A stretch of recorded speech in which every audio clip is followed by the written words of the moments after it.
morning, guys, and welcome back to it, the Now Morning Show, as we continue to show love in this Christmas season. This time with I Love My Community 14, happening on the 22nd of December.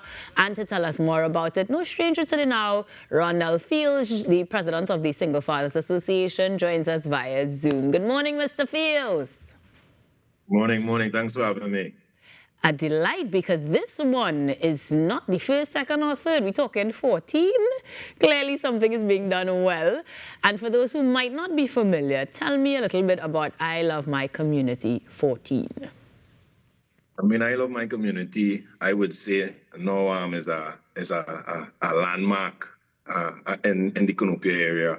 Right. Every Christmas for the last 14 years, we've been able to successfully execute this Christmas extravaganza where we have every creed, every race. And that was kind of the reason why we did it, right? That was the genesis of it, to bring our races and our community together. And now we, for the last 10 years out of those 14 years, we've started hosting the entire nation. So we have neighboring communities from far across the island that come to I Love My Community every single year. It's the 14th edition. It's now become something that I consider to be generational, because I have young adults coming up to me, 22 years old, 23 years old, talking about when they were 8 and 9, and now they're coming with their children. So I Love My Community is a day that you could expect a lot of fun. We're starting this one off particularly, once again, with our marching band, our parade. At this one, we want to put...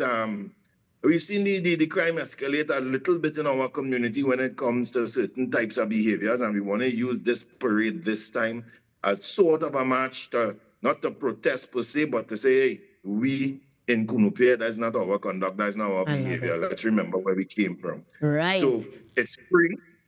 There's the bouncy castle, there's the chair planes, you have the zip lines, you have the slides, we have train rides. Well, Rhondall, before you tell them everything, let me ask one more thing. Because, the reason that it is a success so grand is because of those sorts of iterations, but also because of the people that have partnered with you, I imagine. Because you did mention that it was really about bringing the community together, and that's not easy to do for 1 year or 2 years. So 14 means you've had some serious partners helping to make that happen. Tell me a little bit about some of the other bodies that are actually partnering with you. Particularly, I noticed the police, icon on the flyer. So I imagine police youth clubs and those other endeavors, those other entities, are very much involved. Tell me more about how they are involved this year. Correct. I'm glad you gave me the time to do that.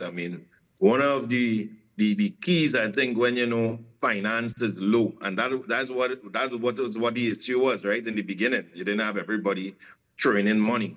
So what we had to use was the multi-sectoral approach. So we had to reach out to people and say, if you bring this and you bring this and I bring this, we could actually bring something together. And for the last, I would say 10 years or 11 years, the TTPS has partnered with us. They've been there, they've brought out the community police. They've also brought out their canine branch, their mounted branch, their musical band. They're also there for security purposes as well. They help us direct the traffic. When it comes to the parade, when it comes to managing the event itself, it's a very secure event. So we've had the TTPS as a partner with us for almost, as I said, the last 11 years. The past Commissioner Stephen Williams particularly saw it as critical and important for the community and the police service to partner, and he allowed it, and since then every other commissioner has continued to endorse it. So we are truly appreciative to always have them collaborating with us as we continue to move forward. We must thank our sponsors, many of them, Sagico, those from my used car association who supported from day one, Hammond Car Sales, Darren Car Sales. Even in Japan, we have support from Kobe Motor Company, Chiyoaki Pty Limited, who've never even seen Trinidad, but always lend their support to this event every year. Fantastic support. And of course, they're seeing the fruits of their labor as it continues to go beyond decades. But this year, you're talking about a march and a parade. That's going to take the form of what, like rehearsed movements, or are we just talking about a procession through the community? Tell me more about that. Yeah, so it's a procession through the community. We always led by a marching band. Some years we have the USC marching band. This year we have the Port of Spain Pathfinder marching band. We're thanking them for that as well. We're gonna have Pastor Clive Dutton there as well with us for this march and a lot of heads of other organizations. So normally it's a fun march. We'll always have the cartoon characters there interacting with the community. We have sometimes the roller skaters there. We have sometimes the associations like the antique cars. We have the motorcycling guys as well that come out. So it's just a procession of love passing through the community.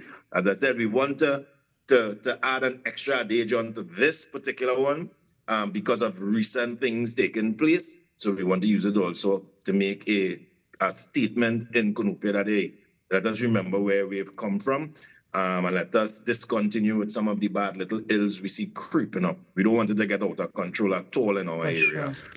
We also have the Spanish community who is heavily based in the central area, and they are also and will also participate with us. They will also always come out. They contribute their own way as well. So we expect them to be a massive part of our contingency on that day as well. And this is a free event. We don't leave them out there anything. It's a free event, so we can definitely see everybody coming down for 1 o'clock at the Southern Main Road in Cunupia there. But I noticed that you have things that are stagnant. Apart from the march, there's obviously some things happening in this space. One of my favorite things being the petting zoo and the mini Ferris wheel. All of this is free as well?